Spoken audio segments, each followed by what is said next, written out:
तृतीय पंचवर्षीय योजना दूसरी कब तक चले थे? 56 से 61।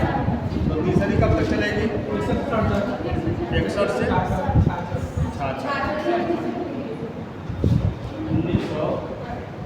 1961 से 1966।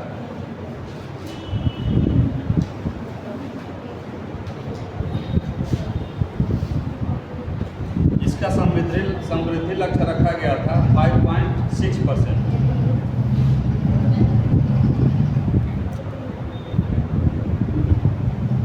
समृद्धि लक्ष्य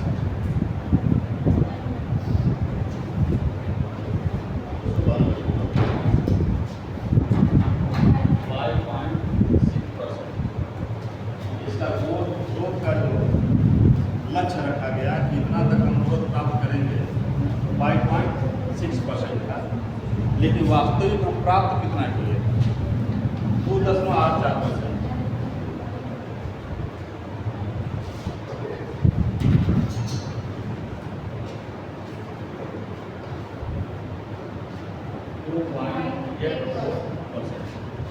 एक तरह से माना जाता है समृद्धि के आधार पर यह योजना असफल सिद्ध हुई थी, लेकिन उम्मीद ये थी कि हमारी 2 पंचवर्षीय योजना लक्ष्य को प्राप्त कर। पहली लक्ष्य से अधिक गई थी, दूसरी जो है लगभग लक्ष्य तक पहुँच गई, लेकिन ये जो है अचानक आधे को पहुँच गए, आधे पे पहुँच गए। तो इसके पीछे कारण है चाइना से युद्ध हो जाता है, प्रधानमंत्री की मृत्यु और क्या तो ही कारण होता है। चाइना हुआ, पाक हुआ, पाकिस्तान से 1965 में युद्ध हुआ, प्रधानमंत्री का असामयिक मृत्यु हो गई और 66-67 में भयंकर सूखा पड़ गया। यही कारण है कि हम समृद्धि लक्ष्य को प्राप्त नहीं कर पाए। चलिए, यह पंचवर्षीय योजना जॉन सैंडी और सुखमय चक्रवर्ती के मॉडल पर है। मॉडल क्या था इसका? चक्रवर्ती सैंडी मॉडल। सुखमय चक्रवर्ती अर्थशास्त्री थे उस समय। सुखमय चक्रवर्ती भारत के अर्थशास्त्री थे ये, और जॉन सैंडी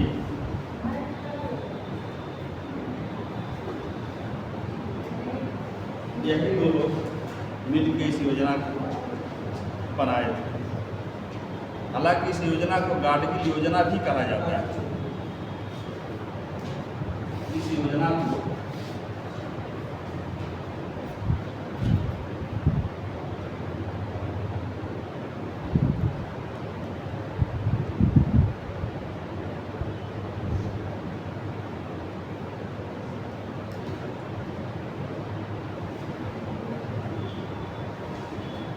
गाडगिल योजना क्यों कहा जाता है? इसको गाडगिल योजना इसलिए कहा जाता है कि रामचंद्र गाडगिल उस समय योजना आयोग के उपाध्यक्ष थे, क्योंकि रामचंद्र गाडगिल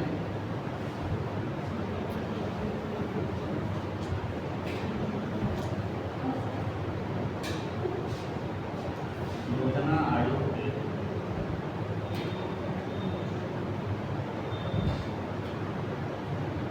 उपाध्यक्ष थे। अध्यक्ष कौन थे? इस योजना के अध्यक्ष कौन थे? जवाहरलाल नेहरू।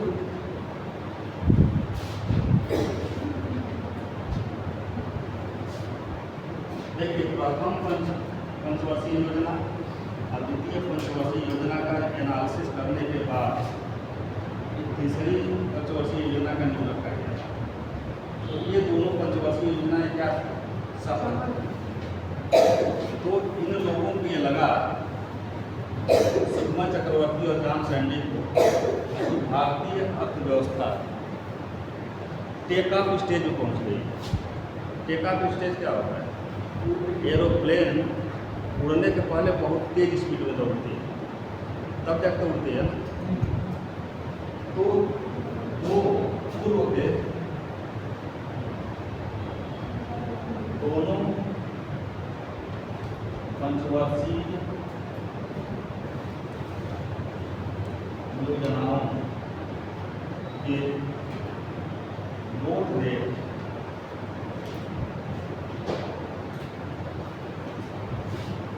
का विश्लेषण करने के बाद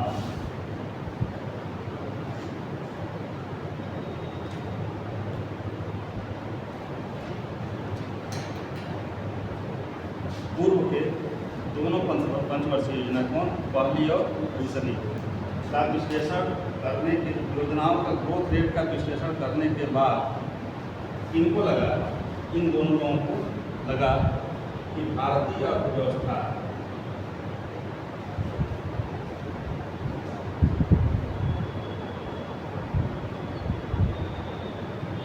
विकास के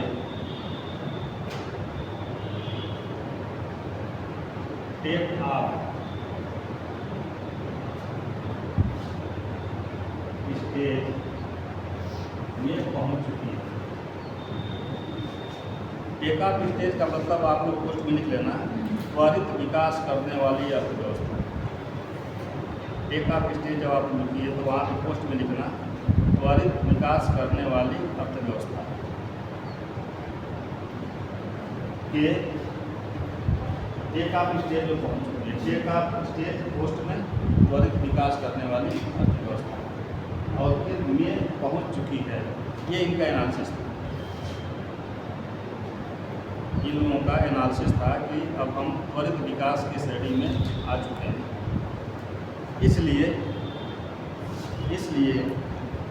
इस योजना का मुख्य फोकस, मुख्य उद्देश्य, आगे लिखो, इसलिए इस योजना का मुख्य उद्देश्य, इसलिए इस योजना का मुख्य उद्देश्य आत्मनिर्भर, इसलिए इस योजना का मुख्य उद्देश्य आत्मनिर्भर एवं स्व उत्पादक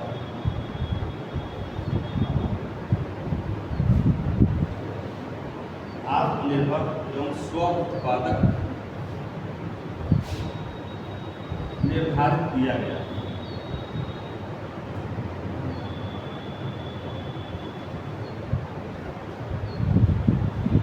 क्लियर हुआ? इसका उद्देश्य क्या रखा गया कि अब ये जो हमारी पंचवर्षीय योजना है, इसका उद्देश्य रहेगा स्व उत्पादक और आत्मनिर्भर।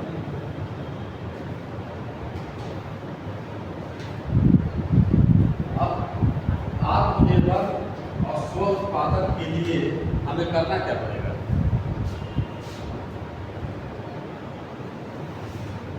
स्व उत्पादक बन जाए और स्व उत्पादक के माध्यम से आत्मनिर्भर हो जाए। इसके लिए हम क्या करें कि हम इस स्टेज में बनाए रखें अपने आप। इसके लिए भारी उद्योग और खाद्यान्न उत्पादन को लक्ष्य दिया गया। दो चीज़ों को लक्ष्य किया गया, भारी उद्योग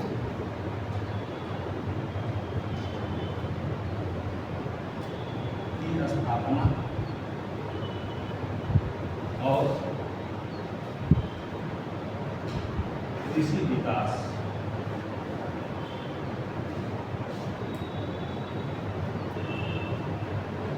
उद्देश्य क्या था इस योजना का?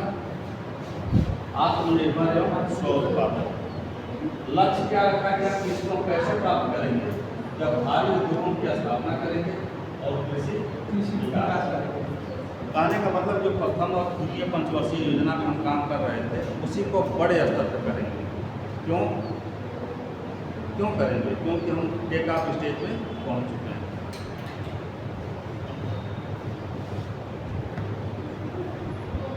चलिए, इतना हो गया ना? सेंटेंस क्लियर होगा? क्या काम कर रहे थे?